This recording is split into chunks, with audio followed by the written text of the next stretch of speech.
اللہ پاک کی ذات سے امید رکھا کرو، اللہ کی ذات سے نا امید نہ رہا کرو۔ جو آپ کے حق میں ہوگا اللہ تعالیٰ آپ کو بہتر عطا فرمائے گا۔ اللہ تعالیٰ اپنے بندے کو وہ عطا فرماتا ہے جو اس کے حق میں بہتر ہوتا ہے، اور اللہ کے ہر کام میں حکمت ہوتی ہے۔ ایسا نہ کہا کرو کہ آج اگر مصیبت آ جائے تو ایسا نہ کہا کرو کہ اللہ تعالیٰ نے ساری مصیبت ہم پر ہی ڈال دی۔ ہو سکتا ہے کہ آپ کی آزمائش ہو رہی ہو سکتا ہے کہ آپ نیک عمل بھی کر رہے ہیں، نمازیں بھی پڑھ رہے ہیں، روزے بھی رکھ رہے ہیں، سارے ہی نیک کام کر رہے ہیں، اور پھر بھی آپ اگر مصیبت زدہ ہیں، پھر بھی اگر آپ پریشان ہیں، تو ایسا نہ کریں کہ اللہ تعالیٰ نے ساری مصیبت ہم پر ڈال دی، ہم تو نمازیں بھی پڑھتے ہیں، روزے بھی رکھتے ہیں۔ نہیں، ہو سکتا ہے آپ کی آزمائش ہو، اللہ تعالیٰ آپ کو آزماتا ہو، آپ کو آزما رہا ہو، آپ کی آزمائش چل رہی ہو۔ اللہ تعالیٰ مال کے ذریعے سے بھی آزماتا ہے، اولاد کے ذریعے سے بھی آزماتا ہے۔ آزمائش کی بات یاد آئی تو آپ دیکھ لیں، حضرت اسماعیل علیہ السلام کے والد حضرت ابراہیم علیہ السلام پر آزمائش آئی تھی کہ نہیں آئی تھی؟ اللہ جو کرتا ہے بہتر کرتا ہے، بس امید اللہ کی ذات سے لگائیے، امید اللہ کی ذات سے رکھیے۔ ایک انسان تھا جو کہ بہت مالدار تھا، اور ایک دن رات میں سویا تو اسے نیند نہیں آئی۔ آدھی رات ہو گئی لیکن نیند نہیں آئی، کروٹ بدلتا رہا، کروٹیں ادھر سے ادھر بدلتا رہا، لیکن نیند نہیں آئی۔ وہ اٹھ گیا اپنے بستر سے، اور جب اپنے بستر سے اٹھا تو راستے میں نکل گیا۔ نکلنے کے بعد چلتا رہا تو سامنے سے مسجد پڑی۔ جب اس نے مسجد دیکھی کہ جب مسجد پڑ گئی ہے سامنے تو چلو نماز نفل ادا کر لیتا ہوں۔ مسجد کے اندر داخل ہوا نماز نفل پڑھنے کے لیے۔ نماز نفل پڑھنے کے لیے نیت باندھی، 2 رکعت نماز نفل پڑھی، سلام پھیرا تو کیا دیکھتا ہے کہ ایک آدمی مسجد کے اندر بیٹھا ہے جو اللہ کی بارگاہ میں فریاد کر رہا ہے، مولا میں بہت غریب ہوں، مولا لیکن میری امید صرف تجھ سے ہے، میری لو صرف تجھ سے لگی ہوئی ہے، مولا اگر تو نہیں عطا کرے گا نا میرے بچے بھوکے مر جائیں گے۔ کوئی مجھے اپنے کام پہ بھی نہیں رکھتا، کوئی مجھے کام پہ بھی نہیں لگاتا، مولا امید تجھ سے لگائی ہے، لو تجھ سے لگائی ہے، مانگ تجھ سے رہا ہوں، تو مجھے عطا فرما۔ میں نے کھانا نہیں کھایا، میرے بچوں نے کھانا نہیں کھایا ہے، میرے بچے بھی بھوکے ہیں، میں بھی بھوکا ہوں، بھوک میں تڑپ رہے ہیں، مولا تو ہی امداد کر دے، تو ہی میری مدد فرما۔ اگر تو مدد نہیں کرے گا مولا میں کسی کے سامنے ہاتھ نہیں پھیلاؤں گا، کیونکہ مجھے کوئی محنت اور مزدوری کرنے کے لیے لے بھی نہیں جاتا، مجھے کوئی اپنے کام پر بھی نہیں رکھتا، اب تو بتا میں کیا کروں۔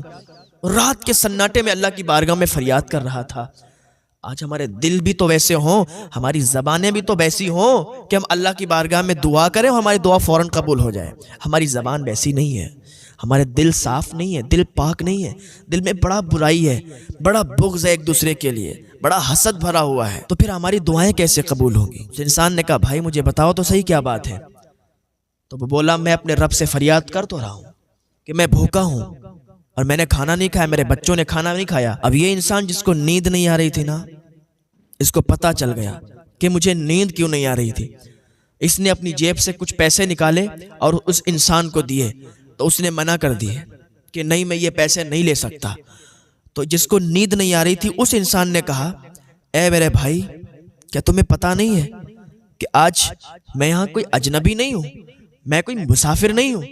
اللہ تعالیٰ نے ہی سمجھ لو مجھے بھیجا ہے، ورنہ میں تو آرام سے سو جایا کرتا تھا، لیکن آج مجھے نیند نہیں آئی، آج میں اپنے بستر پر کروٹیں بدل رہا تھا لیکن نیند نہیں آ رہی تھی۔ پتہ نہیں ایسا کیا تھا کہ آنکھ 1 منٹ کے لیے بھی بند نہیں ہوئی، اور اسی وجہ سے آج ہم یہاں آئے ہیں تو آپ کو دیکھا گیا، یہ سمجھ لو کہ مجھے اللہ پاک نے بھیجا کہ تمہاری مدد کے لیے۔ تو اس نے پیسے لیے اور اللہ کا شکر ادا کیا، اللہ کا شکریہ ادا کیا کہ مولا تیرا شکر ہے، تو نے آج مجھے عطا فرمایا، میں نے تجھ سے جو فریاد کی، تجھ سے جو مانگا تو نے مجھے عطا کیا، یا اللہ تیرا شکر ہے۔ اللہ کا شکر ادا کرتے رہا کریں، کھانا کھائیں تب بھی اللہ کا شکر ادا کریں، کہیں جائیں تب بھی اللہ کا شکر ادا کریں، جو بھی نیک کام کریں نا اللہ کا شکر ادا کریں۔ اس نے کہا اللہ تیرا شکر ہے تو نے مجھے عطا کیا۔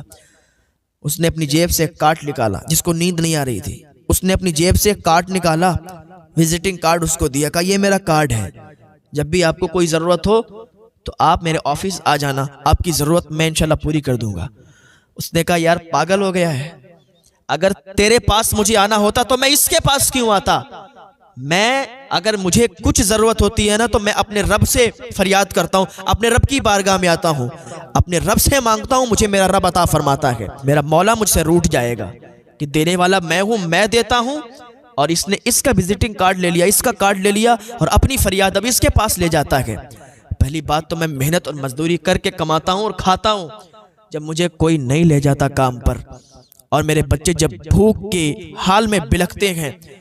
تب یہ قدم اٹھانا پڑتا ہے، آ کے اللہ کی بارگاہ میں فریاد کرتا ہوں،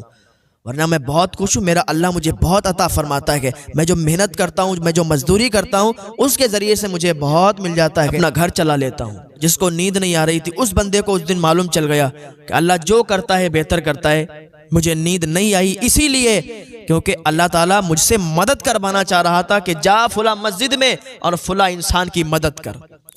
تو کبھی کبھی ایسا بھی ہو جاتا ہے کہ ہمارا دل بے چین ہو جاتا ہے، کبھی کبھی ایسا ہوتا ہے کہ ہم کھانا کھانے جا رہے ہوتے ہیں لیکن رکھ دیتے ہیں، لقمہ منہ کے اندر جا رہا ہوتا ہے، نوالا رکھ دیتے ہیں، کیونکہ ہمارا رزق کہیں اور لکھا ہوا ہے، کسی اور رزق پر ہمارا نام پڑا ہوا ہے، ہمیں وہیں کھانا ہے۔ پتہ چلا ہم کھانے جا رہے ہیں اور ہماری دعوت ہے کہیں، تو ہم نے ایک دم رکھ دیا، چلے گئے دعوت میں، وہاں کھایا جا کے، تو پتہ چلا کہ اس رزق پر وہاں پر ہمارا نام لکھا ہوا ہے کھانے پر، اور ہم نے وہاں جا کے کھایا۔ تو اللہ کے ہر کام میں حکمت ہے، کبھی بھی یہ مت کہنا کہ اللہ نے یہ کر دیا وہ کر دیا، ساری مصیبتیں ہم پر آ گئیں، یا ایسا ہو گیا ویسا ہو گیا۔ اللہ رب العزت سب جانتا ہے، وہ اللہ کی بارگاہ میں دعا کریں کہ اللہ ہمیں نیک عمل کی توفیق عطا فرمائے، اللہ ہمیں نمازوں کا پابند بنائے، اللہ ہمیں ہدایت کی توفیق عطا فرمائے، گناہوں سے بچنے کی توفیق عطا فرمائے۔ یہ زندگی ہے نا بہت کم ہے، کچھ اچھے کام کر جائیں، یہ دنیا قید خانہ ہے، یہاں محنت کرو، عبادت کرو، نیک عمل کرو، جس بات کو اللہ تعالیٰ نے فرمایا ہے کرنے کو وہ کام کرو، حضور نے جیسا طریقہ بتایا ہے چلنے کا، حضور کے بتائے ہوئے طریقے پر چلو، اور محنت کر کے کماؤ، حرام کمائی مت کماؤ، اور اپنے بچوں کو حرام کمائی سے مت پالو، اس لیے کہ حرام کمائی سے پالا ہوا بچہ کبھی وفادار نہیں ہوتا ہے۔ تو اپنے بچوں کو حلال کمائی کھلاؤ، حلال رزق کھلاؤ، حلال کاروبار کرو، حلال کام کرو،